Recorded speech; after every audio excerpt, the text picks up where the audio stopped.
बहुत स्ट्रेस ले लेती है, या उन्हें स्ट्रेस होता भी है या नहीं पता नहीं।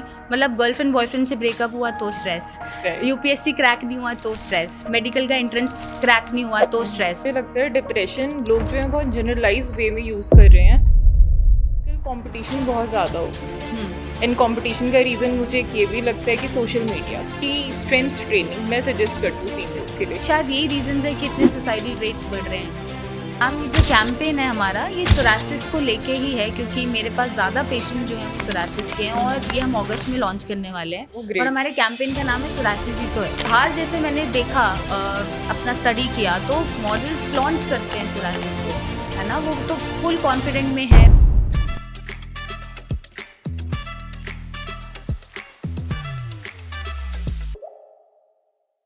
Hello everyone, welcome back to my podcast. I know आपको इसका इंतजार था बेसब्री से और आप जानना चाहते थे कि हम आज क्या बात करने वाले हैं। तो मैं आपको बता दूं, आज हम बात करने वाले हैं ऑब्वियसली मेंटल हेल्थ की, स्ट्रेस की, और कैसे ही आपके स्किन और हेयर पे असर डालती है और आपकी हेल्थ पे असर डालती है, और आपको कैसे उसको बचाना है या उससे बचना है। और हमारे साथ जो जुड़ने वाले हैं आज बहुत ही मेरे स्पेशल फ्रेंड हैं और बहुत ही काबिल डॉक्टर हैं, बहुत ही ब्यूटीफुल डॉक्टर हैं, डॉक्टर रिचा, जो स्किन और हेयर एक्सपर्ट तो हैं ही, साथ में साइकोलॉजिस्ट भी हैं। तो आप कैसे अपना स्ट्रेस और मेंटल हेल्थ अच्छा रख सकते हो और अपने स्किन को कैसे बचा सकते हो, आज हम उनसे बात करेंगे। So welcome ma'am, welcome to my show. Hello doctor Megha, and it's a pleasure to be here. Thank you ma'am. Thank you. And ma'am, पहले तो मैं इसी से शुरू करूंगी। आजकल की जो जनरेशन है वो बहुत स्ट्रेस ले लेती है, या उन्हें स्ट्रेस होता भी है या नहीं पता नहीं। मतलब गर्लफ्रेंड बॉयफ्रेंड से ब्रेकअप हुआ तो स्ट्रेस, यूपीएससी क्रैक नहीं हुआ तो स्ट्रेस, मेडिकल का एंट्रेंस क्रैक नहीं हुआ तो स्ट्रेस। मतलब एक फोबिया भी है कि हम बाहर कैसे दिख रहे हैं, ये भी एक स्ट्रेस है। हम अच्छे नहीं दिख रहे, ये भी एक स्ट्रेस है। और everybody is using this word depression. तो असली में डिप्रेशन और स्ट्रेस क्या होता है, और ये सारी इनसिक्योरिटीज से आज का यूथ कैसे कोप अप कर सकता है या डील कर सकता है? फर्स्ट ऑफ ऑल मुझे लगता है डिप्रेशन लोग जो हैं बहुत जनरलाइज वे में यूज़ कर रहे हैं। एक्चुअली इन्हें थोड़ा सा स्ट्रेस भी हो रहा है, थोड़ा सा टेंशन होता है, वो बोलने लगते हैं आई एम इन डिप्रेशन। मैंने क्लिनिक में भी फेस किया है, 4th क्लास का बच्चा आ रहा है, उसका ब्रेकअप हो रहा है, वो मुझे बोल रहा है ma'am I am in depression. 4th class का बच्चा। Obviously we need to counsel patients कि स्ट्रेस एक्चुअली है क्या, डिप्रेशन एक्चुअली है क्या। डिप्रेशन जो होता है वो एक्यूट चीज़ नहीं है। आप कुछ लंबे टाइम तक सिम्टम्स अगर फेस कर रहे हैं तब आप उसको डिप्रेशन बोलोगे। ये नहीं कि आपको आज सुबह कुछ टेंशन हुई है, रात को आप बोल रहे हो आई एम इन डिप्रेशन। ऐसा नहीं होता है। एंड इसका मुझे एक रीज़न लगता है, आजकल कॉम्पिटिशन बहुत ज़्यादा हो गया है। एंड कॉम्पिटिशन का रीज़न मुझे ये भी लगता है कि सोशल मीडिया, हर चीज़ में कंपैरिजन।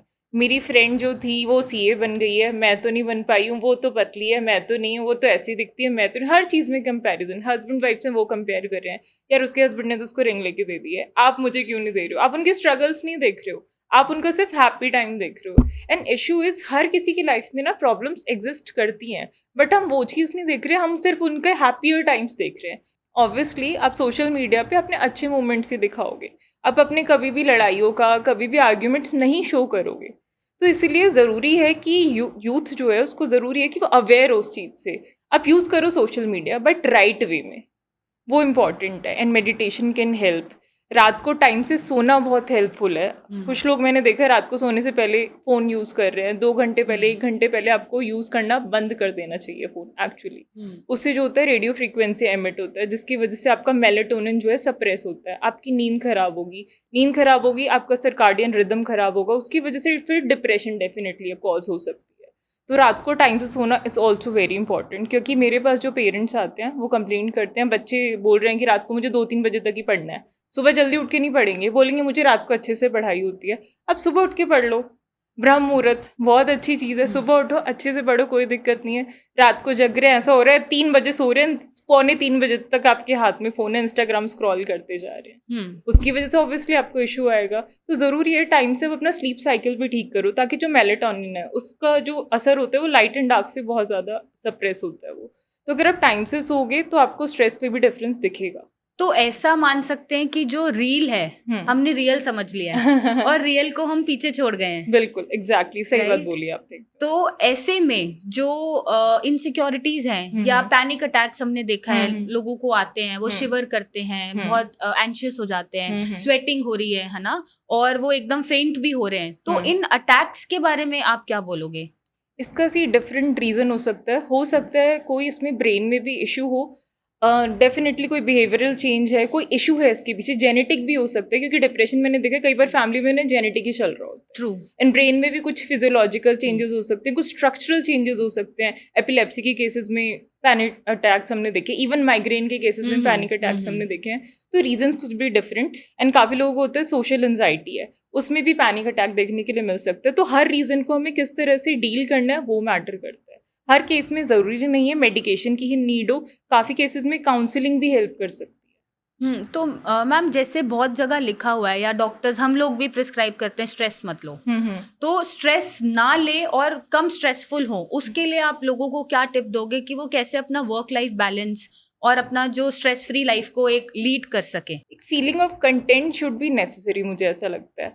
एक 10,000 कमाने वाला बंदा भी खुश हो सकता है और एक 1 करोड़ कमाने वाला बंदा भी हो सकता है कि ही दुखी हो, अनहैप्पी, अनसैटिस्फाइड है। एग्जैक्टली। तो अपनी लाइफ से सेटिस्फाइड होना बहुत ज़रूरी है। कंपैरिजन करना छोड़ दीजिए, दूसरों से कंपेयर मत करिए खुद को। अपने आप से कर रहे हैं, that is a very good thing, but दूसरों से मत करिए। मतलब कंपटीशन खुद से ही होना चाहिए कि हमें बेहतर बनना है। एग्जैक्टली, क्योंकि हमें नहीं पता उससे बेहतर बनना है, ये नहीं होना चाहिए। हमें नहीं पता सामने भी क्या वाले की लाइफ में क्या चल रहा है, उसकी स्ट्रगल्स क्या है।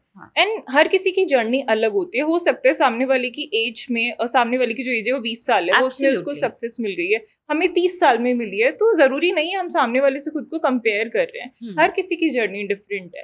एंड सोशल मीडिया पे देख के खुद को कंपेयर करना किसी और से, that is very wrong according to me. Useless है। एग्जैक्टली। मेडिटेशन करिए, बाकी टाइम से सोना स्टार्ट करिए, exercise is very important, happy hormones release होते हैं। इन सब चीज़ों से बिल्कुल हेल्प मिलेगी आपको स्ट्रेस कम करने में। एक्सरसाइज से मैम, जैसे फीमेल हेल्थ है, फीमेल्स अपनी हेल्थ को लेके बहुत अंडररेटेड रहती हैं, है ना, बिल्कुल इंपॉर्टेंस नहीं देते। उन्हें बच्चे पालने हैं, घर का काम करना है, ऑफिस भी जाना है, अच्छा खाना भी बनाना है। तो ऐसे में वो अपना ध्यान कैसे रख सकती हैं?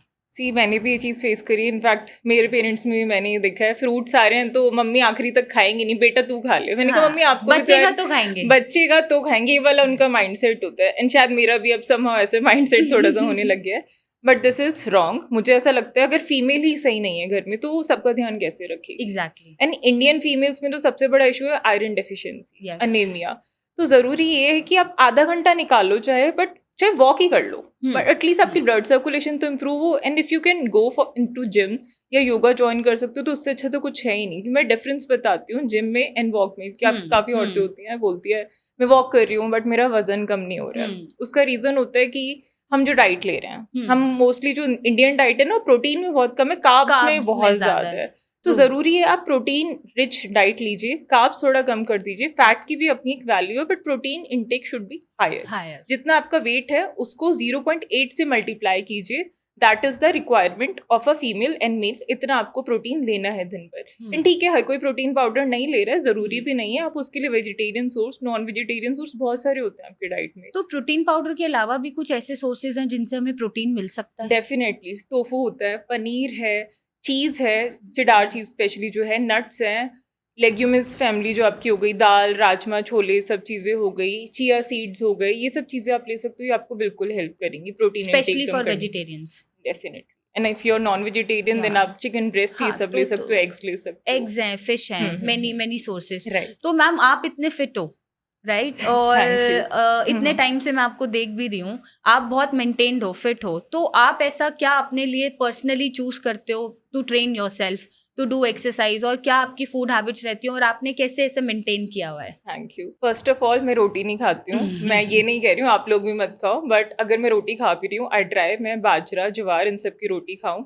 एंड सुबह जो मेरी मील होती है मैं ट्राई करती हूँ उसमें प्रोटीन रिच डाइट लूँ, जैसे कि आपका बेसन का चीला हो गया, ओट्स का चीला हो गया, ये सब काफ़ी हेल्प करते हैं। एंड मैं ट्राई करती हूँ मैं 7 दिन अगर जिम नहीं जा सकती हूँ, एटलीस्ट 3 दिन में जिम जाऊँ। एंड वो चीज़ भी पॉसिबल नहीं हो रही है तो रात को अगर मैं चाहे लेट भी सो रही हूँ, उसका 2 घंटे पहले मैं कोशिश करती हूँ मैं थोड़ा सा वॉक, या अपना HIIT कर लूँ, थोड़ा सा घर में स्क्वाट्स कर लिए, क्रंचेस कर लिए, वो इम्पॉर्टेंट है। एटलीस्ट 3 डेज की स्ट्रेंथ ट्रेनिंग मैं सजेस्ट करती हूँ फीमेल्स के लिए, क्योंकि हो सकता है आप दिन में 15,000 स्टेप्स चल रहे हो, आपका वेट भी कम हो जाएगा, बट जो मसल टोनिंग है ना वो चीज़ नहीं हो पाएगी आपकी। और क्या ये सच है कि हम जब 30+ हो जाते हैं तो हमारा जो मसल मास है वो 1% गिरता है हर year? Definitely same is for muscle and collagen, दोनों चीज़ों के साथ ऐसा होता है। तो अगर आप स्ट्रेंथ ट्रेनिंग करोगे तो इम्पॉर्टेंट है। ऐसा नहीं होता कि अगर आप जिम में जाके वेट उठा रहे हो तो आप मस्कुलर दिखने लग जाओगे। हमारे हार्मोन्स ही मेल्स की तरह नहीं होते हैं, तो इट्स अ मिथ। तो हमें मतलब मिक्स करके with a correct balance right और ट्रेनिंग के साथ परफॉर्म करना जरूरी नहीं है आप जिम में करो, आप घर में भी वेट्स ला सकते हो। घर में भी आप squats, crunches, lots of exercises are there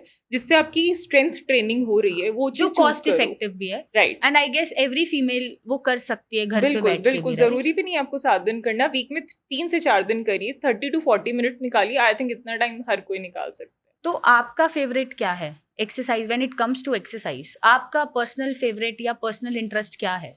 I really like strength training, weight training, specially जो मेरा फेवरेट पार्ट है दैट इज लेग्स को ट्रेन करना। ओके, सो मैम जो फीमेल्स हैं उनको क्या अपने आप को प्रायोरिटाइज करना चाहिए अभी हेल्थ को लेके या अपने चॉइसेस को लेके बिल्कुल, या अपने डिसीजंस को लेके? बिल्कुल, अगर फीमेल खुद को ही वैल्यू नहीं देंगी तो आप फैमिली का कैसे ध्यान रखोगे? मुझे नहीं लगता जो खुद में ही खुश नहीं है वो अपनी फैमिली को खुश रख सकते हैं।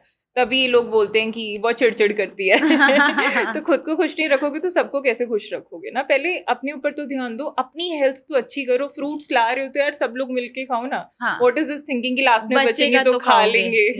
सो मैम टाइम नहीं मिलता, आज की फीमेल जैसे वर्किंग भी है, घर भी मैनेज कर रही है, तो मेरे पास भी जो पेशेंट आते हैं कि मैम टाइम कब मिलेगा, हमें तो टाइम ही नहीं है, हम सो जाएं वही बड़ी बात है। तो ऐसे में टाइम निकालना, उन्हें कैसे निकालना और कितना इंपॉर्टेंट है टाइम निकालना? टाइम निकालना ऑब्वियसली बहुत इंपॉर्टेंट है, बट अगर आप स्क्रॉलिंग के लिए 4 घंटे निकाल सकते हो, आप होटल जा सकते हो, मूवीज देख सकते हो, पार्टी कर सकते हो, तो मुझे लगता है आप जिम के लिए भी 30-40 मिनट्स निकाल सकते हो। ना जिम नहीं जा रहे हो तो घर पे कर लो, ठीक है। आप सोने में 9 घंटे की जगह 8 घंटे 7 घंटे सो जाओ, बट वर्कआउट बहुत इंपॉर्टेंट है। और ये लोग आजकल समझ नहीं रहे हैं, राइट? बिल्कुल बिल्कुल, वो मेरे पास भी आते हैं, बोलते हैं वेट लॉस की दवाई दे दो, बट एक्सरसाइज मत कराओ, मेहनत मत कराओ, उसके लिए हमारे पास टाइम नहीं है।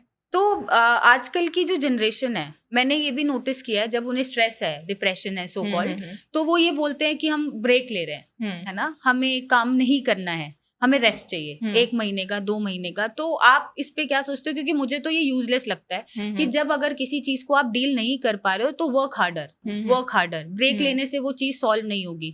You have to be patient and you have to be positive towards your work. आएगा, आपका टाइम भी आएगा। तो लोग ब्रेक ले लेते हैं या फिर छुट्टियों पे चले जाते हैं या गैप ले लेंगे, जॉब्स में भी गैप ले लेंगे। तो आपका इस पे क्या विचार है कि ऐसा करना चाहिए टू टैकल सच स्ट्रेस और सच डिप्रेशन? कई बार कंडीशंस ऐसी हो जाती हैं कि हमें ब्रेक की नीड पड़ती है। कुछ दिन का break is definitely okay, but अगर आप उसको एक्सक्यूज यूज कर रहे हो, 1-1 महीने का ब्रेक ले रहे हो, 2 महीने का ब्रेक ले रहे हो, दिस इज नॉट गुड। हो सकता है किसी को रिक्वायर्ड हो, उसकी मेंटल कंडीशन ऐसी है, क्योंकि आपने देखा होगा सुसाइड रेट्स भी बहुत ज्यादा बढ़ रहे हैं, तो बात अलग है। बट अगर आप उसको एक्सक्यूज यूज कर रहे हो तो दैट इज रॉन्ग, क्योंकि कई बार क्या होता है ना, आपकी कंडीशंस जो होती हैं वो इतनी नेगेटिव हो जाती है कि वहां रह के आप हील हो ही नहीं सकते। तभी डॉक्टर्स भी बोलते हैं इनको बाहर ले जाओ कुछ दिन के लिए, ताकि सराउंडिंग्स बदल एग्जैक्टली 4-5 डेज। राइट और वैसे भी जरूरी है। आज आपने देखा होगा आजकल MNCs में भी आपको मेंटल हेल्थ के लिए लीव मिलती है कि 4 to 5 डेज, जैसे पहले हम लेते हैं ना सिक लीव, वैसे आपको मेंटल हेल्थ के लिए भी 2 से 3 दिन मिलते हैं मंथ में कि चिल करो थोड़ा। राइट एग्जैक्टली, ताकि रीसेट हो गया वापस आ जाओ। तो मैम जैसे 15-16 साल के बच्चे भी आजकल थेरेपी ले रहे हैं, काउंसलिंग कर रहे हैं, आपके पास भी ऐसे बच्चे आते हैं? हाँ बिल्कुल, मेरे पास 4th क्लास के बच्चे भी आते हैं। तो उनको क्या जरूरत पड़ जाती है कि उन्हें थेरेपी सेशंस और काउंसलिंग देनी पड़ रही है? कह रही हूँ ना, आजकल सोशल मीडिया जो है ना बहुत ही खराब चीज है। इतना ज्यादा कंपटीशन हो गया ना। मेरे पास जो रीसेंट केस चल रहा है, she is in 4th class and उसने ना गेमिंग का पेज बनाया हुआ है एक यूट्यूब पे। तो मेरे फ्रेंड के पास ज्यादा फॉलोअर्स है, मेरे पास तो कम है। ये भी एक स्ट्रेस का रीजन है। ओके। और एक 5th क्लास का बच्चा है, वो डेट कर रहा है। अच्छा, उसमें उसको जेलसी हो रही। 5th क्लास का बच्चा, यार इस एज में तो हमें कुछ पता भी नहीं था डेटिंग के बारे में एक्चुअली। तो इसके अलावा फिर उनको गाइड करना पड़ता है। फिर उसके बाद जो बाकी टीनेजर्स आते हैं उनको स्ट्रेस अलग होता है, मेडिकल का, इंजीनियरिंग का। उससे बड़े बच्चे जो होते हैं उनकी लाइफ में डेटिंग का थोड़ा इशू हो जाता है, करियर को लेके थोड़ा स्ट्रेस हो जाता है, बहुत सारी चीज़ों को लेके। फिर फीमेल्स जो हैं उनको लुक्स को लेके थोड़ा इन्फीरियोरिटी कॉम्प्लेक्स होता है। तो डिफरेंट टाइप के इशूज़ हैं। बट काउंसलिंग इज इम्पॉर्टेंट अगर वो स्टेप ले रहे हैं इंस्टेड कि वो अंदर इंफीरियर फील करते हैं, सप्रेशंस हैं या फिर आप बता ही नहीं रहे हो, उससे बेटर है कि आप बोल लो। राइट। तो आपकी क्या टिप है मैम, जैसे हमारे बच्चे हैं आने वाले या अभी की जो जनरेशन बॉर्न हो रही हैं, पैदा हो रही हैं, तो उनके लिए ऐसी क्या टिप है कि उनको हम इन सारी इनसिक्योरिटीज और इन सारे स्ट्रेस से बचा के रख सके? मुझे लगता है हम लोग सिर्फ गाइड कर सकते हैं एज अ पेरेंट। मैं समझती हूँ बहुत टेंशन होती है बच्चों को लेके, बट हम ना उनको सिर्फ गाइड कर सकते हैं। क्या होता है ना, पेरेंट्स भी अलग इनसिक्योरिटीज में चले जाते हैं, उनको अलग डर होता है कि मैं बच्चे को यहाँ से बचा लूँ, बच्चे को वहां से बचा लूँ, बट आप नहीं कर सकते हो। बट मुझे लगता है पेरेंट्स ज्यादा कंपैरिजन करते हैं ना, कि बिल्कुल करते हैं। 1-1.5 साल का बच्चा हो गया, टॉडलर बन गया, 2 साल का हो गया, चलो प्ले में डाल दो, कुछ सीखेगा। हाँ बिल्कुल, टाइम से पहले उनको स्कूल में डाल रहे हैं। एग्जैक्टली। तो पेरेंट्स पे ज्यादा प्रेशर है सोसाइटी में लाइक दिखाने का या अपने बच्चे पे कंपैरिजन्स लाने का कि नहीं उसका बच्चा जा रहा है, मेरा बच्चा भी सीखेगा, वो इंग्लिश बोल रहा है, मेरा भी बोलेगा। मैं आपको एक रीसेंट केस बताती हूँ। मेरे पास एक फीमेल आई थी अपने बच्चे को लेके, उसकी जो एज है वो 18 ईयर्स है, उसको जेई करना है, तो उसमें उन्होंने बड़े सारे पैसे लगा दिए। She was crying very badly. उसकी जो मम्मी थी तो बोलती ये ना पढ़ नहीं रही है। तो मैंने उस बच्ची से बात करी, बोलती मैम मेरा नहीं दिमाग लगता है। उसने क्लियरली बता दिया था मुझे नॉर्मेट नहीं लेना है, मुझे आर्ट्स लेना है। पहले तो आपने फोर्स करके उसको नॉर्मेट दिला दिया है, देन उसकी मदर की हेल्थ खराब हो रही है, उनको हार्ट अटैक आ चुका है 2 बार। एंड वो अभी भी स्ट्रेस ले रही है, मैं तो महीने में इस पे 40,000 लगा रही हूँ तब भी रिजल्ट नहीं दे रही है। उसने जब इनिशियली आपको बता दिया था वो कर ही नहीं सकती है नॉर्मेट, आपने उसको दिलाया क्यों? ये गलत नहीं है। उनके फिर मैंने रीजन पूछा, उन्होंने कहा मेरी जो मासी की लड़की है उसने क्रैक कर लिया था, शी इज डूइंग IIT, तो मैं चाहती हूँ मेरी बच्ची भी कर ले। उन्होंने भी यहाँ से कोचिंग दिलाई थी, इसलिए मैं भी यहाँ से कोचिंग दिला रही हूँ। वो दोनों बच्चों का ना IQ कंपेयर कर रहे हैं, ना देख रहे हैं वो बच्ची उसमें इंटरेस्टेड है नहीं, बस ये मैं 40,000 लगा रही हूँ तो उसको भी रिजल्ट देना है। दोनों स्ट्रेस में, मम्मी भी स्ट्रेस में, बच्ची भी स्ट्रेस में, क्या मिला? तो हम जो बच्चों से एक्सपेक्ट कर रहे हैं उन्हें पैदा करके कि हम बड़े होके ये हमारे हिसाब से अपना करियर बनाएंगे या हम जो बोलेंगे वो करेंगे, वैसे बनेंगे, गलत कर रहे हैं। मुझे लगता है हम बहुत सेल्फिश बिहेव कर रहे हैं इस चीज में। जी, तो हमें ये शायद नहीं करना चाहिए, बिल्कुल नहीं करना है ना। हमें शायद ये सोचना चाहिए मेरे हिसाब से कि आप एक लाइफ ला रहे हो इस वर्ल्ड में, बस उस लाइफ को आप प्रोटेक्ट करके रखो, सेफेस्ट इन्वायरमेंट दो, सारी चीजें प्रोवाइड करो, उसको अपना शेल बस्ट आउट करने दो और निकलने दो अपने शेल से और उसको जीने दो जैसे वो चाहता है। हम सिर्फ उनको गाइड कर सकते हैं, हम उनकी लाइफ डिफाइन नहीं कर सकते कि मैं चाहती हूँ मेरा बच्चे बने तो तू बन जा। ऐसे नहीं हो सकता। फोर्स मत करो उनको, गाइड करो, वो जो बनना चाहते हो उसके लिए आप सारी चीजें प्रोवाइड करो। एंड शायद यही रीजन है कि इतने सुसाइडल रेट्स बढ़ रहे हैं। डेफिनेटली उनको डर पेरेंट्स से लगता है, देन सोसाइटी से लगता है। जिस दिन रिजल्ट आता है उस दिन आपने देखा हो कितने ज्यादा सुसाइड रेट्स होते हैं। क्योंकि पेरेंट्स क्या करते हैं ना, आजकल व्हाट्सएप स्टेटस लगा रहे हैं मेरे बच्चे का रिजल्ट इतना आया, तो जिसके कम आते हैं वो कंपेयर करते हैं कि यार तेरे तो 40 है, उसके तो 96 है, उन्होंने तो स्टेटस लगा दिया, मैं स्टेटस नहीं लगा सकता हूँ, तो बेचारे बच्चे का क्या हाल होगा। तो ये टू ऑल दी पेरेंट्स है कि बच्चों के फ्रेंड बनो, आई गेस उन्हें आप सपोर्ट करो और उन्हें खुद ढूंढने दो कि वो क्या करना चाहते हैं। डेफिनेटली जैसे आपका बच्चा 10 साल का हो गया है, अब आप उसको कुछ नहीं कह सकते, अब आप उसको फ्रेंड बनाओ, अच्छे से उससे बात करो। अगर आप उसके फ्रेंडली होगी तभी तो आपके साथ सब शेयर करेगा ना। आधी काउंसलिंग तो पेरेंट्स ही कर सकते हैं। ऑब्वियसली मैम, पेरेंट्स अगर साथ हैं तो मुझे लगता ही नहीं कि बच्चे को कहीं बाहर ढूंढना पड़ेगा किसी थेरेपिस्ट को या काउंसलर को, right? I agree completely. So ma'am ये सारी चीजें स्किन पे क्या असर डालती हैं और स्किन पे हमें क्या क्या इसके साइड इफेक्ट्स देखने को मिलते हैं, या हमें इसके मैं बोलूँ कि क्या क्या लॉसेस हो सकते हैं अगर ये सारा स्ट्रेस चल रहा है, नींद पूरी नहीं हो रही, हम ऑल द टाइम कुछ सोचे ही जा रहे हैं, परेशान है, तो क्या ये स्किन पे भी असर डाल सकता है? बिल्कुल डालेगा। देखो आपने देखा होगा PCOD हो गया, थायराइड हो गया, ये सब लाइफस्टाइल डिसऑर्डर। लाइफस्टाइल क्यों डिसऑर्डर बोला जा रहा है? क्योंकि आपका लाइफस्टाइल जो है वो डिस्टर्ब्ड है। बहुत सारी रिसर्चेस आ रही हैं जिसमें आपका एक्ने लेवल जो है एग्रेवेट हो रहा है। क्यों? क्योंकि आपको स्ट्रेस है। अभी मैंने लेटेस्ट एक रिसर्च पढ़ी थी, उसमें 46 पेशेंट का सैंपल डेटा लिया गया था। उसमें उन्होंने चेक किया कि 36 पेशेंट में जो रीजन था एक्ने का वो एग्रेवेट हो रहा था क्योंकि उनको स्ट्रेस था। और बाकी जो 10 लोग थे उनको स्ट्रेस नहीं था, तो दे वर इम्प्रूविंग। तो फिर इन लोगों को काउंसलिंग दी गई अलॉन्ग विथ मेडिकेशन, तो उनको हेल्प मिली। एंड किसी को भी अगर एक्ने होता है, कोई भी स्किन कंडीशन होती है, तो उनका जो मेंटल हेल्थ है वो थोड़ा सा डिस्टर्ब हो जाता है। क्योंकि अगर आपका फेस जो है वो अच्छा नहीं लग रहा है एज पर द पेशेंट, उनको थोड़ा सा कॉन्शियस फील होता है लोगों से मिलने में। इंफीरियोरिटी कॉम्प्लेक्स डेफिनेटली वो डील करते हैं। तो मैं सजेस्ट करती हूँ अगर कोई ऐसी स्किन कंडीशन से डील कर रहा है जिसमें वो लोग कॉन्शियस हो रहे हैं, विटिलिगो हो गया, सोरियासिस हो गया, एक्ने हो गया, तो आप डॉक्टर के साथ साथ ना काउंसलर को भी सजेस्ट करो, जरूरी है, ताकि उनकी मेंटल हेल्थ पे भी काम हो सके। एंड आई गेस रिजल्ट्स भी फिर वेरी करते हैं स्ट्रेस लेवल के हिसाब से। एग्जैक्टली। तो आप अपनी स्किन को अच्छा रखने के लिए, मतलब do you believe in herbal products, natural products? आप कैसे अपनी स्किन को इतना अच्छा रखते हो, ग्लोइंग रखते हो? Thank you. I do believe in Ayurveda and homeopathy जी। अ लॉट, एंड मैं सिया आयुर्वेदा के प्रोडक्ट्स भी प्रमोट करती हूँ. इट्स जी। Very good. इसमें कोई केमिकल्स नहीं है. These are organic, so these work wonders for me.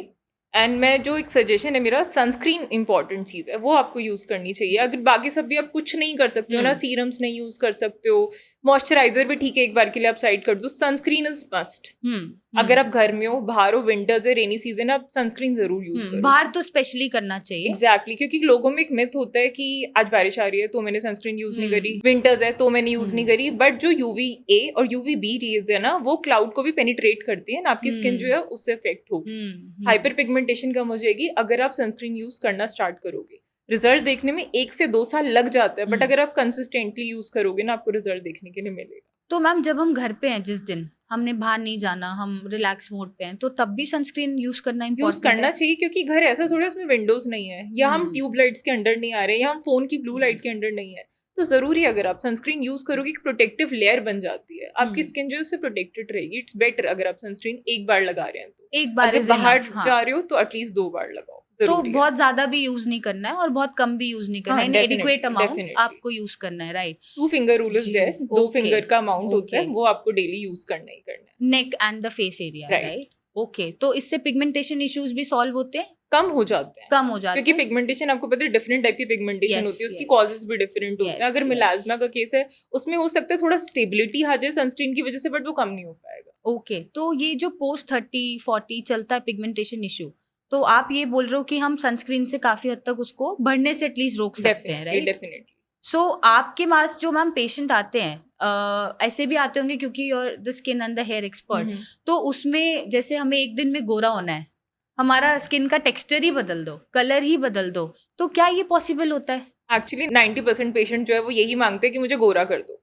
It is not possible. कुछ ऐसे ट्रीटमेंट्स होते हैं जिससे आपकी स्किन टोन का 1 से 2% हम कम कर सकते हैं. ग्लूटाथियोन ड्रिप्स आपने सुना होगा, वो हेल्प कर सकती है, but it is not whitening, it is not skin whitening, it is skin brightening. Glutathione जो होता है उसका जो एक्सीडेंटली डिस्कवरी हुई थी, वो लिवर पेशेंट्स को दिया जा रहा था, एंड उन लोगों में जो उनके स्किन टोन है उसमें थोड़ा सा चेंज आने लग गया, क्योंकि वो क्या कर रहा था ऑक्सीडेटिव स्ट्रेस से फाइट आउट कर रहा था आपको. और उसकी वजह से आपके स्किन टोन में थोड़ा सा डिफरेंस आ गया, तो लोग उसको अब्यूज करना शुरू कर दिया कि डेली ट्रिप ले रहे हैं और पता नहीं टैबलेट्स ले रहे हैं, देन क्रीम्स लगा रहे हैं, बट क्रीम्स तो बिल्कुल असर नहीं करेंगी. ग्लूटाथियोन का जो मॉलिक्यूल है बहुत बड़ा होता है, वो एब्जॉर्ब भी नहीं होगा आपकी स्किन में. And same is for collagen. उनकी जो मॉलिक्यूल होता है ना, इतना बड़ा होता है कि एब्जॉर्ब भी नहीं होगा. एंड ग्लूटाथियोन की जो ड्रिप्स होती हैं वो भी टेम्परेरी रिजल्ट देंगी. एंटीऑक्सीडेंट्स है, इट्स गुड फॉर यू, काफी हेल्प करती है, मसल रिकवरी में भी हेल्प करती है, बट टेम्परेरी. उसके साथ में आप विटामिन सी लो, एंटीऑक्सीडेंट्स होते हैं उसके अंदर. आप डाइट अच्छी ले लो, that is vitamin C rich diet, जैसे कि आपका कीवी हो गया, लेमन हो गया, ये सब चीजें खाओ, बेरीज हो गई. यस, वो सब हेल्प करेंगे आप. तो आपके लिए क्या सुपर फूड्स हैं ऐसे जो स्किन को बिना ग्लूटाथियोन के भी ब्राइट कर सकते हैं? आई सजेस्ट वर्कआउट तो बहुत इंपॉर्टेंट है, क्योंकि उससे ब्लड सर्कुलेशन चलता है, इंप्रूव होता है आपका. दूसरा, अगर आप डाइट की बात करें, विटामिन सी रिच फ्रूट्स जो होते हैं आपके, बेरीज हो गया, आंवला हो गया, आपका नींबू हो गया, ऑरेंजेस, ये सब चीजें जो होती हैं आपको हेल्प करेंगी, क्योंकि इसमें एंटीऑक्सीडेंट्स होते हैं. वही अगेन, एंटीऑक्सीडेंट्स जो होते हैं वो आपकी हेल्प करते हैं, जो आपकी हाइपर पिगमेंटेशन उसको थोड़ा कम करते हैं. तो ये तो हमारे एक्सपर्ट ने भी बोल दिया है कि ग्लूटाथियोन से स्किन कलर चेंज नहीं होता, स्किन ब्राइटनिंग हो सकती है, या फिर आप इवन टोन आई गेस ले सकते हो. आप ये सोचो कि आप एकदम ही डार्क टोन में हो और एकदम ही गोरे हो जाओ, तो this is not possible at all. तो इसके साथ साथ लोग जब ये मुझे ऑब्सेशन ही समझ नहीं आ रहा है इंडियंस का, कि मुझे गोरा होना है, फेयर एंड लवली लगाते जा रहे हैं, मुझे गोरा होना है. मेरे पास आ रहा है, कई बार मुझे देख के दुख भी होता है कि मेरी शादी होने वाली है, इसलिए मुझे गोरा होना है. बट आई विश ये पॉसिबल होता, बट ये पॉसिबल ही नहीं है. आपको एम करना चाहिए हेल्दी स्किन के लिए, इवन टोन स्किन के लिए, इंस्टेड की गोरा होने के लिए.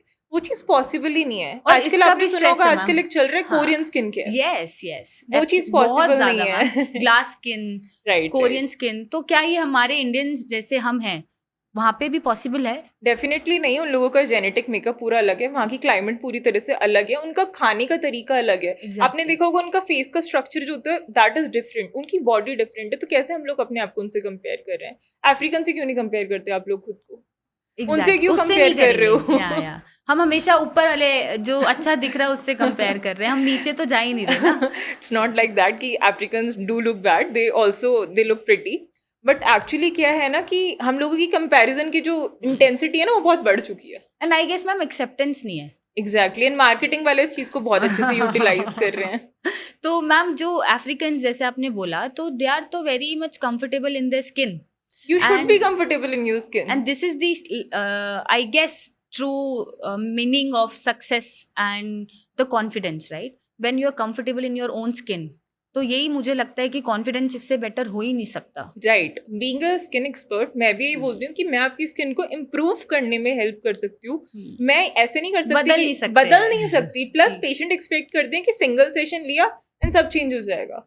स्किन केयर में कंसिस्टेंटली होना आपको बहुत जरूरी है। Skin care is a journey, उसमें आपको कंसिस्टेंट रहना बहुत जरूरी है, क्योंकि धीरे धीरे करके चेंजेस आएंगे। जो चीज आप खा रहे हो, जिस तरह का वर्कआउट कर रहे हो, धीरे धीरे करके वो चेंजेस आपकी स्किन पे शो होने लग जाएंगे। ऐसी कोई ट्रीटमेंट नहीं बनी है कि आप एक ट्रीटमेंट लो या कोई एक गोली खाओ या एक ड्रिप लो, उसके बाद सब पूरा कलर ही चेंज हो जाए, राइट? और अंदर से भी न्यूट्रिशन वैल्यू का ध्यान देना पड़ता है। वही सबसे इंपॉर्टेंट है, न्यूट्रिशन एंड योर वर्कआउट, वही सबसे ज्यादा इंपॉर्टेंट रोल प्ले करते हैं। क्योंकि लोग कंपेयर कर रहे हैं खुद को सेलिब्रिटीज से। आपने देखा होगा कुछ सेलिब्रिटीज हैं जिनकी कलर टोन में चेंज आ गया है पहले से। लेट मी नेम सम, जैसे दीपिका, काजोल है, इनमें कलर में चेंज आया है। तो लोग मुझे बोलते हैं इन्होंने भी ना ड्रिप्स ली होगी। डेफिनेटली हो सकता है ली होंगी। ड्रिप्स हेल्प करती हैं, जैसे कि मैंने बताया मसल रिकवरी में भी हेल्प करती है। रिच इन एंटीऑक्सीडेंट्स आपकी स्किन टोन जो है उसको इम्प्रूव करेंगी, बट वो गोरा नहीं कर देंगी। Exactly. वो डाइट भी बहुत अच्छा ले रहे हैं, वो वर्कआउट भी बहुत अच्छा कर रहे हैं, वो डिसिप्लिन भी बहुत है मैम। एग्जैक्टली वो एंटीऑक्सीडेंट्स भी लेते हैं, वो मल्टीविटामिन्स भी लेते हैं। वो पूरा एनुअल ब्लड चेकअप कराएंगे, अपना सब कुछ चेक कराते हैं। अब मेरे अंदर आयरन कम है तो मुझे आयरन लेना है, विटामिन B12 कम करना है तो वो लेना है। सब कुछ अपनी डाइट जो है ब्लड टेस्ट के अकॉर्डिंग सब कुछ परफेक्ट कर रहे हैं। आप सिर्फ एक चीज कंपेयर कर रहे हैं उनका कि उन्होंने ड्रिप लेते हो, अपनी आज स्टोरी लगा दी तो मैं भी ड्रिप लूंगी, मैं भी गोरी हो जाऊंगी। और डाइट फॉलो करनी नहीं है। एग्जैक्टली, डाइट तो करना है, प्रोसेस खाना है, स्ट्रेस लेना है, वर्कआउट करना चाहिए। और लोग कंपैरिजंस वही अगेन, लोगों को कटरीना बनना है ना, लोगों को दीपिका बनना है, बट नोबडी नोज कि वो कितना डिसिप्लिन से अपने आप को मैनेज करते हैं, या शायद वो एक सिंगल चीज भी नहीं खाते होंगे खुद से कि ऐसी खा लेते हैं आज मन कर रहा है। बहुत डिसिप्लिन होते होंगे और बहुत केयरफुल होते होंगे, तो ये करना भी पड़ता है। लोगों को ये समझ नहीं आता, उन्हें लगता है कि पैसे से सब हो जाता है। तो आप कॉस्ट इफेक्टिव ना हो, अगर ट्रीटमेंट्स लेने हैं महंगे ट्रीटमेंट्स लो और गोरे हो जाओ,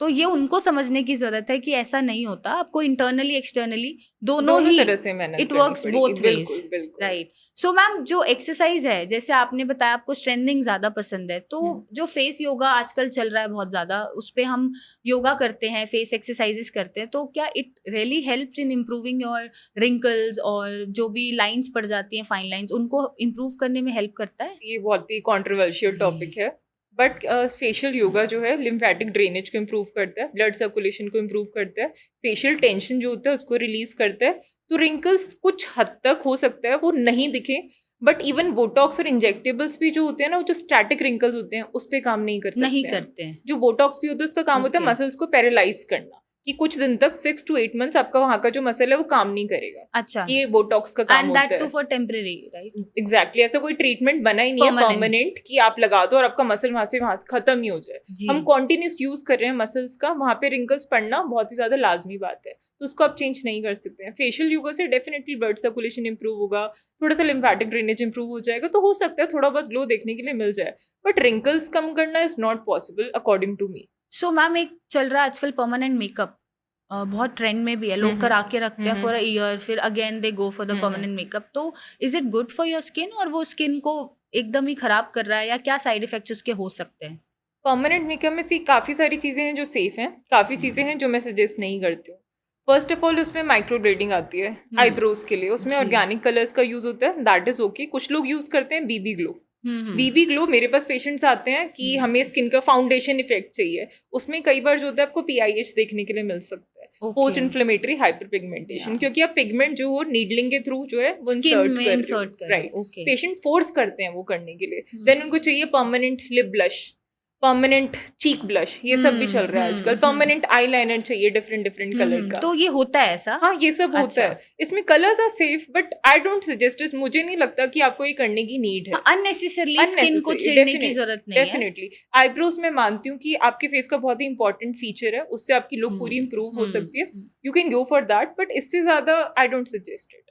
तो अननेसेसरली स्किन को ट्रिगर नहीं करना चाहिए। बिल्कुल। एंड अगेन एक्सेप्ट कर लो जैसे आप हो। हाँ, आप इम्प्रूव करने के लिए improve कोशिश करो। करिए, आप उसको चेंज करने के लिए कोशिश मत करिए। या ओके मैम। सो मैम जो एक्टिविटीज होती हैं, जैसे एक्सरसाइज की मैं बात कर रहे थे हम पहले भी और अभी भी, तो ऐसा भी कोई स्टडी आया है, रिसर्च आया है कि जो हमारी हैंड एक्सरसाइजेज हैं या हैंड स्पोर्ट्स हैं, जैसे बैडमिंटन है, टेनिस है, वो बेटर है फुटबॉल जैसी एक्सरसाइज या गेम से, या कुछ भी चल सकता है, या जो चॉइस है आपकी, जो पसंद है आपको, जो आपका स्ट्रेस बर्स्ट कर रही हो वो आप करो?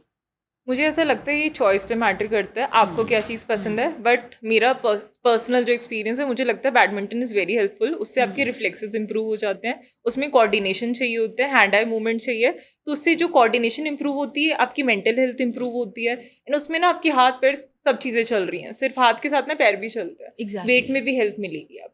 एंड स्ट्रेस बस्टर का भी काम करता है। डेफिनेटली, बिल्कुल। कोई भी स्पोर्ट आप ले लो, वो स्ट्रेस बस्टर का काम करेगा ही करेगा। वो हैप्पी हार्मोन्स रिलीज होते हैं, तो ऑब्वियसली आपकी स्ट्रेस में डिफरेंस आएगा। एंड अगर आपकी बॉडी टायर्ड है ना, आपका माइंड इतना ज़्यादा फालतू के थॉट्स नहीं सोच पाएगा। जैसे काफ़ी लोग बोलते हैं मैं रात को सो रही हूँ तो मुझे नेगेटिव थॉट्स आते हैं, अननेसेसरी थॉट्स बहुत ज़्यादा आते हैं। तो अगर आपकी बॉडी टायर्ड है ना, तो आपको वो जो थॉट्स हैं वो कम हो जाएंगे। तो ये एक तरह से इनडायरेक्टली लिंक करता है। और हैप्पी हार्मोन्स जो मैम आप बोल रहे हो, वो जब हम एक्सरसाइज शुरू करते हैं करना, तो वो कितने वीक्स बाद रिलीज होना शुरू होता है? तो हर दिन रिलीज होते हैं, ऐसा नहीं है। Okay. आप जिस दिन वर्कआउट करें you will feel good. Okay, तो ये सारी फीमेल्स को अडॉप्ट करना चाहिए irrespective of any age? Definitely.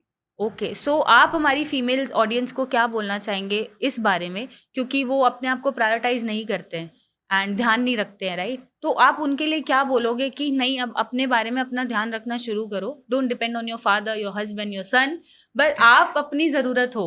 तो उसके लिए आप प्लीज़ एक फीमेल मेरी ऑडियंस को आप मैसेज दीजिए ताकि वो आज से अपना ध्यान रखना शुरू करें। मुझे लगता है आपको अपनी स्किन का ध्यान रखना चाहिए। Being a female, at least sunscreen लगा लो। वर्कआउट ठीक है, 7 दिन नहीं कर पा रहे हो, जैसे कि मैंने पहले भी कहा, 3 दिन कर लो। बाकी चीज़ें, स्ट्रेंथ ट्रेनिंग का भी टाइम नहीं मिल रहा है, वॉक कर लो। काफ़ी लोग ऑफिस में होते हैं, जैसे मैं भी क्लिनिक में होती हूँ, कई बार नहीं टाइम निकलता है, पूरे दिन नहीं होता काम, आधा घंटा निकाल के वॉक कर लो, स्क्वाट्स कर लो, क्रंचेस कर लो, 100 स्क्वाट्स मार लो, आपको हार्डली 20 से 25 मिनट लगेंगे। एंड उसी में आपकी जो लेग्स हैं वो स्ट्रांग हो जाएंगे। इन प्लस डाइट जो मैंने की कहा, प्रोटीन इनटेक अपना थोड़ा सा ज़्यादा बढ़ाओ। इंस्टेड ऑफ टेकिंग रोटी चावल, थोड़ा प्रोटीन की चीज़ें बढ़ाओ। अगर आप रोटी सब्जी खा रहे हो तो दाल ज़्यादा लो, रोटी कम ले लो।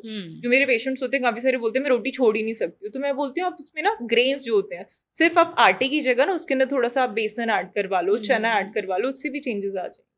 तो मैम जो फीमेल्स हैं, जैसे घर के काम करने हैं, मेड नहीं रखनी है, राइट, हेल्प नहीं लेनी है, हम खुद ही खाना बनाएंगे, हम खुद ही सारे काम करेंगे, तो आप क्या सजेस्ट करते हो कि नहीं हम थोड़ा रेस्ट ले सकते हैं, या ज़रूरी है कि जब बुढ़े हो जाएंगे तभी रेस्ट लेना है, या देखो, हम अपने बारे में सोच सकते हैं? रेस्ट तो आपको बुढ़ापे में भी नहीं मिलता है अनफॉर्चुनेटली। हम लोगों का माइंडसेट यही होता है ना बचपन से, 10th क्लियर हो जाए, फिर 12th क्लियर हो जाए, फिर रेस्ट करेंगे, अब कॉलेज हो जाए, तो ये चीज़ तो पॉसिबल ही नहीं है। एंड मुझे लगता है आजकल की जो फीमेल्स है ना, वो सुपर वुमेन बनने का ट्राई कर रही हैं। तो ये जो ट्राई करने की कोशिश है, इसको बंद कर देना चाहिए जितना आप कर सकते हो। अब ठीक है, आप मेड रख लो, उसमें वो जो 1 घंटा आपके पास बच रहा है वो आप अपनी बॉडी को दो ना, उसमें इंप्रूवमेंट आएगी। आप घर का काम कर रहे हो, आपका जिम का काम, जिम भी नहीं हो पा रहा है, वर्कआउट भी नहीं हो रहा है, आपका वेट भी कम नहीं हो रहा है, आप इरिटेटेड भी रह रहे हो, घर में बच्चों से भी अच्छे से बात नहीं कर रहे हो क्योंकि आपको गुस्सा आ रहा है। तो इंस्टेड कि आपने मेड हायर कर लिया है, आप अपने ऊपर ध्यान रख रहे हो, आपके रिलेशंस भी इंप्रूव हो जाएंगे। एग्जैक्टली। तो वो ज्यादा इंपॉर्टेंट है। इंस्टेड आप इस चीज से डर रहे हो कि लोग मुझे जज करेंगे क्योंकि मैंने एक मेड हायर कर रखी है, आप खुद को ही कंपेयर कर रहे हो सकता है सामने वाला करे भी ना, हम खुद को ही कंपेयर करना स्टार्ट कर खुद ही सोच रहे हैं। एग्जैक्टली। तो सोचना बंद करना पड़ेगा और अपने ऊपर ध्यान रखना स्टार्ट करना पड़ेगा। एग्जैक्टली, खुद का ध्यान रखना ही सबसे इम्पोर्टेंट है। हमें लगता है कि हम सेल्फिश हो रहे हैं, बट आई थिंक थोड़ा सेल्फिश होना जरूरी है, वरना आप दूसरों का ध्यान रख ही नहीं सकते। और फिर वही एक्सपेक्टेशंस होती है ना एट द एज ऑफ 50-60 कि मेरा बेटा बहू मेरा ध्यान रखेंगे। आजकल किसके पास टाइम है मैम, ये बताइए। मेरे पास भी काफी लोग आते हैं जो 60-70s में, बच्चों के पास टाइम नहीं है। टाइम, मैं कह रही हूँ हस्बैंड वाइफ के पास टाइम नहीं एक दूसरे से बात करने के लिए, दोनों 8-8 घंटे की जॉब कर रहे हैं, 4 घंटे ट्रैवल कर रहे हैं, कहाँ से टाइम निकालेंगे? ट्रू। तो इसलिए बेटर है ना कि हम खुद का ध्यान रखें, सबसे इम्पोर्टेंट तो वही है। यस। सो मैम, मैं आपको इतने लंबे समय से देख रही हूँ, कॉलेज टाइम से, राइट? आप कॉलेज में भी ऐसे ही थे, आप अभी भी इतने सालों बाद मुझे मिले हो, आप ऐसे ही हो। तो what do you do for your hair? कि क्योंकि तब हम अलग होते हैं, हमारी एज अलग होती है, और after such a long time, so many years, अभी भी आपके हेयर बहुत हेल्दी हैं या अच्छे दिख रहे हैं। तो आप तब कैसे मैनेज करते थे हेयर को, और आप अब कैसे मैनेज करते हो? मैं ट्राई करती हूँ मैं अपने हेयर जो है बहुत ज़्यादा टाइट पोनी में टाई ना करूँ, एंड मैं सीड्स पे बहुत ज़्यादा बिलीव करती हूँ क्योंकि उसमें ओमेगा 3 बहुत ज़्यादा होता है। वो मैं कोशिश करती हूँ दिन में एटलीस्ट 1 टेबलस्पून ले लूँ। एंड हमारी होम्योपैथिक रेमेडीज़ जो होती हैं, tinctures, that is okay arnica, jaborandi, ये सब काफ़ी हेल्प करते हैं ओके टॉपिकल एप्लीकेशन में। एंड आई बिलीव कि शैम्पू जो होता है वो आप माइल्ड यूज़ करो, बहुत ज़्यादा हार्श शैम्पू मत यूज़ करो, ताकि आपको जो नेचुरल ऑयल है स्कैल्प का वो ना हट जाए। तो ये बहुत बेसिक सी चीज़ें हैं। एंड आई ट्राई कि बायोटिन जो होता है वो अगर कम हो रहा है तो वो मैं ले लूँ। विटामिन डी अपना चेक कराती हूँ हर 3 मंथ्स में, अगर वो कम हो रहा है तो वो ले लेती हूँ। विटामिन B12, ये सब चीज़ें बहुत हेल्प करती हैं। तो मैम ऑयलिंग नहीं करते आजकल लोग ना, तो ऑयलिंग नेसेसरी है, कब करनी चाहिए, कितनी करनी चाहिए?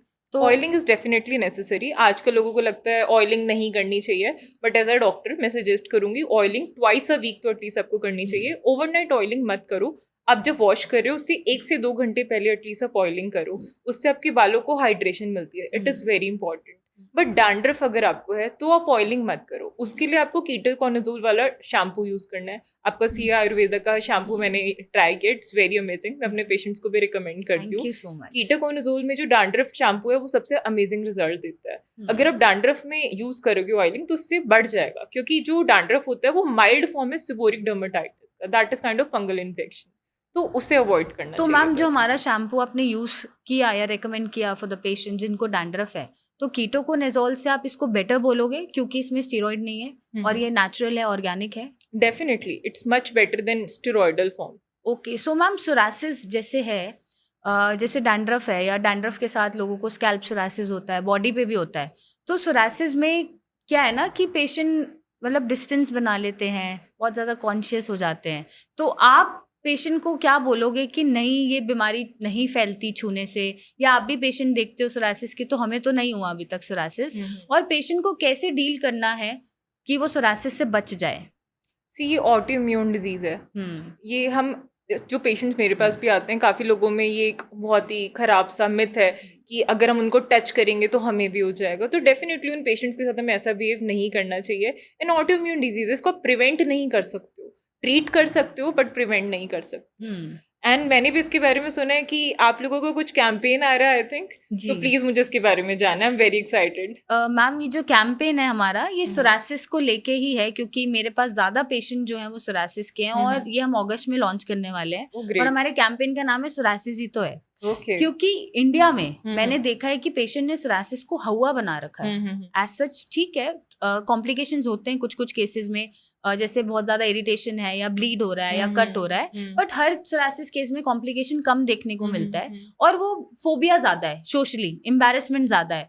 और बाहर जैसे मैंने देखा, अपना स्टडी किया, तो मॉडल्स फ्लॉन्ट करते हैं सोरासिस को, है ना, वो तो फुल कॉन्फिडेंट में हैं और वो इन्फ्लुएंसर हैं और वो मॉडल्स हैं। I have seen this with vitiligo as well. वहाँ के जो मॉडल्स हैं वो अगर उनको विटिलिगो फ्लॉन्ट कर रहे हैं अपने skin, they are very confident. तो हमने ये एक अपना थॉट लाया कि सोरासिस में जो इंडिया में हुआ है सोरासिस का, कि छूने से फैल जाता है, राइट? अगर हस्बैंड वाइफ हैं तो वो रिलेशनशिप नहीं बना सकते, लोगों के डिवोर्स तक हो रहे हैं, शादी नहीं हो पा रही आगे, है ना, और पेशेंट के अलग मेंटल इश्यूज आ रहे हैं उसमें, या मेंटल अनस्टेबिलिटी आ रही है, सोशली एम्बैरेसमेंट वो कर रहा है, फिजिकली तो चलो जो हो रहा है, सिम्टम्स आ रहे हैं वो आ ही रहे हैं। तो हमने एक विचार लाया, थॉट लाया कि हम कैंपेन पे काम करते हैं कि सोरासिस ही तो है, इसको आपने इतना क्यों एग्जैजरेट किया हुआ है? ठीक है, बीमारी हुई है जैसे और बीमारियां होती हैं, और वो ट्रीटेबल है, ऐसा नहीं है कि ट्रीटेबल नहीं है। तो हमने इस विचार के साथ सोरासिस लाया है, और इसी विचार के साथ हमने जो सोरासिस की प्रोडक्ट्स हैं वो भी निकाले थे, क्योंकि ज़्यादातर प्रोडक्ट्स में स्टीरॉइड्स हैं, है ना, तो स्टीरॉइड से पेशेंट बच जाए, लॉन्ग टर्म उसको स्किन पे कोई इफेक्ट ना हो, तो हमने ऑर्गेनिक और नेचुरल प्रोडक्ट्स निकाले जो रियली इफेक्टफुल हैं और इफेक्टिव हैं, उनको रिजल्ट्स भी दे रहे हैं। तो लेट्स सी कि ये कैंपेन कैसा काम करेगा, और हम आपको ज़रूर जोड़ेंगे उसमें। I totally agree with you and all the best for your campaign. Thank you so much. तो मैम जैसे रील का ये चल रहा है आजकल, जो ट्रेंड है, या फिर मैं बोलूं कि बहुत ही ज्यादा हुआ है, रील्स में जो आ रहा है फॉलो कर रहे हैं, कोई बोलता है ये मत खाओ, कोई बोलता है वो मत खाओ, तो करे क्या इंसान ना, कंफ्यूज ज्यादा हो जाता है, और एक से एडवाइस मिल रही है ये, दूसरे से मिल रही है ये, तो वो बेचारा पजल्ड आउट है कि मुझे करना क्या है, ये बता दो। तो आप उन ट्रेंड्स के बारे में क्या बोलोगे? और जैसे आपने बोला कि हेयर फॉल के लिए आप बोलते हो कि सीड्स अच्छी हैं, तो आप कौन सी पर्सनल सीड्स प्रेफर करते हो for good health and hair? मैं पर्सनली जो है पंपकिन सीड्स खाती हूँ एंड चिया सीड्स लेती हूँ लंच से पहले और डिनर से पहले हाफ एन आवर सोक करके। एंड जो आप बात कर रहे हो टिप्स की, ट्रेंड्स की, पहली बात तो अगर आप डाइटिशियन को फॉलो कर रहे हो दैट इज ओके, बट लोग क्या ना इन्फ्लुएंसर्स को फॉलो कर रहे हैं। इन्फ्लुएंसर जो है सर्टिफाइड न्यूट्रिशनिस्ट नहीं है। मैंने काफी सारे देखा है, वो बोल रहे हैं कि सुबह उठ के फ्रूट्स मत खाओ। हाँ, ऐसा नहीं है, आप हाँ, खा सकते हो उससे, बल्कि आपका जो ग्लूकोज लेवल है वो मेंटेन हो रहा है। हाँ, मैं ये बोल सकती हूँ आप विटामिन सी रिच फ्रूट सुबह मत खाओ, क्योंकि वो सिट्रिक एसिड होता है उसमें। अगर आपको कोई गैस्ट्रिक इशू है वो चीज़ एग्रेवेट हो सकती है। रात को मैंने सुना दही नहीं खानी चाहिए, उसका भी मैंने रीजन थोड़ा रिसर्च किया था, तो होता है कि उसके अंदर फैट्स एंड प्रोटीन्स थोड़ा ज्यादा होता है। जिन लोगों का मेटाबॉलिज्म थोड़ा स्लो है वो रात को खाएंगे तो उनको थोड़ा डाइजेस्टिव इशू हो सकता है, बट अगर आपका मेटाबॉलिज्म ओके है then you are good to go, कोई इशू नहीं आएगा। तो अगर आपका न्यूट्रिशनिस्ट, डाइटिशियन आपको सजेस्ट कर रहा है, आपकी डाइट के अकॉर्डिंग वो बताएंगे, आपकी हेल्थ के अकॉर्डिंग बताएंगे, जो आपकी बॉडी अडेप्ट कर पाएगी। इन्फ्लुएंसर्स की मत सुनो यार। मतलब आप ऐसा नहीं कर सकते कि ये एप्लीकेबल टू ऑल है, right? Exactly, everybody is different. आप और अगर अब मैं different कह रही है। हूँ कि प्रोटीन हाँ, खाना है, अगर आपको यूरिक एसिड हाई है तो मैं नहीं बोलूंगी ना प्रोटीन खाओ, तो Definitely. Everybody is different from other, है ना? तो उनको उनकी बॉडी के हिसाब से और अडेप्टेबिलिटी के हिसाब से चीजें फॉलो करनी है। I agree. ऐसे कुछ भी सुन के फॉलो करना नहीं शुरू करना है। रील्स के ट्रेंड को प्लीज रोक दो। हर इन्फ्लुएंसर की बात मत सुनो, they are influencer and you are literally getting influenced. हाँ, तो ये बेसिकली जो काम है उनका वो सक्सेसफुल हो रहा है, राइट? राइट। वो स्किन केयर में भी मैम ये चीज बहुत चल रही है, वो रेटिनॉल सजेस्ट करें, बेचारी प्रेग्नेंट लेडीज भी रेटिनॉल यूज करें, जो कि अलाउड नहीं है। एग्जैक्टली। तो मैम इस पे क्या है, रेटिनॉल हम कब यूज कर सकते हैं? रेटिनॉल आप 25 की एज के बाद, इनफैक्ट 20 की एज के बाद ही यूज कर सकते हैं। डॉक्टर आपको सजेस्ट करता है, उसकी भी डिफरेंट फॉर्म्स आती है, ट्रेटिनॉल, एडाप्टिन, डिफरेंट फॉर्म्स ऑफ देयर। डिपेंड करता है आपकी स्किन का इशू क्या है, उसके अकॉर्डिंग आपको यूज करना है। इनिशियली मैं आपको कुछ टिप्स दे देती हूँ रेटिनॉल कैसे यूज करना चाहिए। कोशिश करो रात को यूज करना है, क्योंकि ये जो है एक्टिव इंग्रेडिएंट है, रात को यूज करोगे तो बेटर है। सुबह यूज करोगे तो सन डैमेज के थोड़े चांसेस बढ़ जाते हैं। Okay. वीक में ट्वाइस ही यूज करना है रात को इनिशियली, तो जब आगे बढ़ोगे तो फिर थ्राइस या 4 टाइम्स अ वीक भी यूज कर सकते हो। एंड अगर आप रेटिनॉल यूज कर रहे हो तो सुबह सनस्क्रीन इज मस्ट, क्योंकि इसकी वजह से सन डैमेज के चांसेस जो है थोड़ा बढ़ जाते हैं, क्योंकि ये जैसे कि मैंने बताया एक्टिव इंग्रेडिएंट है। And if you are pregnant then active ingredient से दूर रहना है।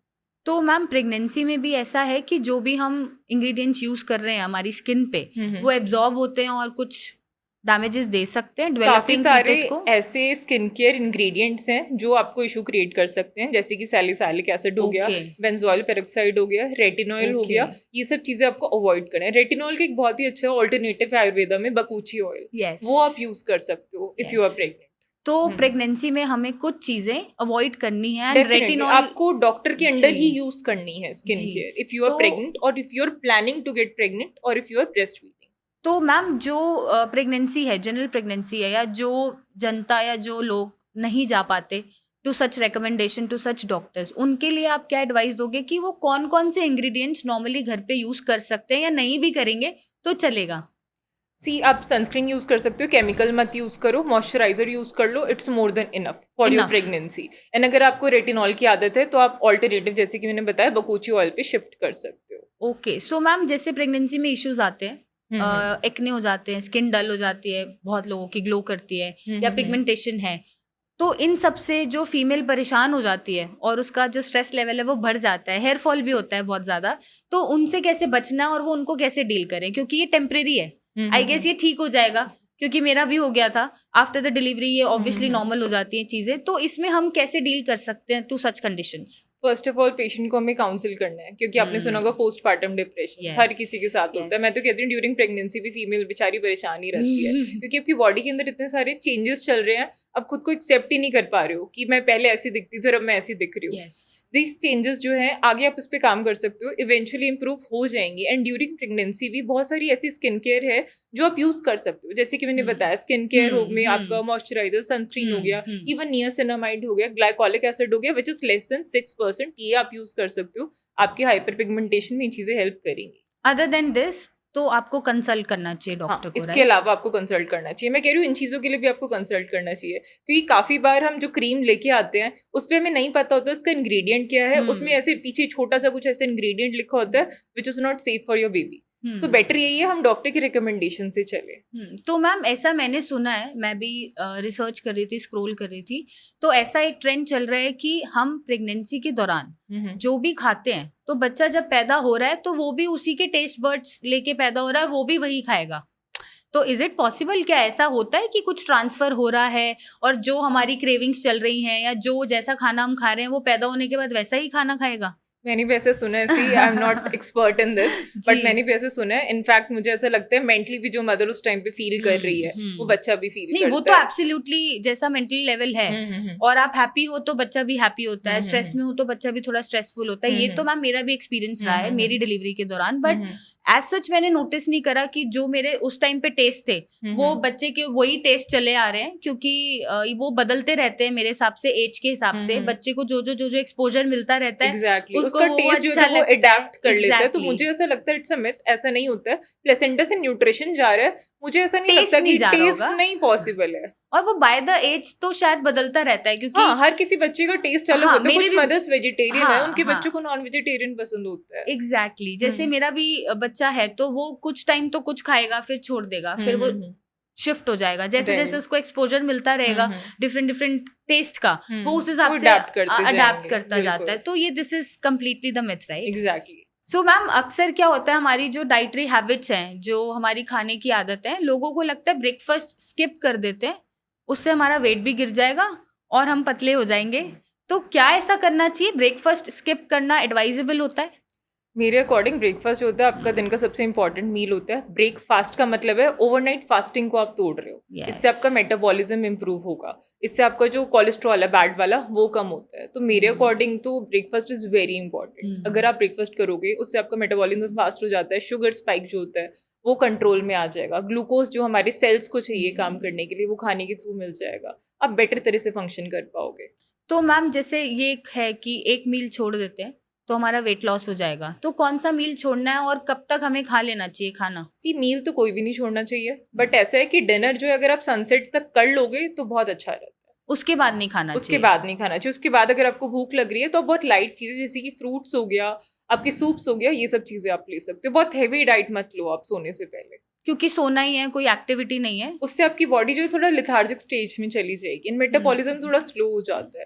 पहले के टाइम में आपने देखा होगा लोग 7 बजे तक एटलीस्ट डिनर कर लेते थे। हाँ। तो वही चीज हम हमें लोग adapt भी करनी शायद जब चाहिए। हम स्कूल में थे तो 7-8 बजे तक मैक्सिमम कर लेते, बट अभी 11 बजे भी चल रहा है, मैगी चल रहा है 1 बजे। तो ये सब अवॉइड करने की हाँ, जरूरत अगर है। आपको भूख लग रही है आप थोड़ा लाइट ऑप्शंस की तरफ जा सकते हो। फ्रूट्स हो गया, थोड़े स्नैक्स हो गए जैसे कि सूप हो गया, ये सब चीजें आप चूज कर सकते हो, बट हैवी डाइट आप मत करिए।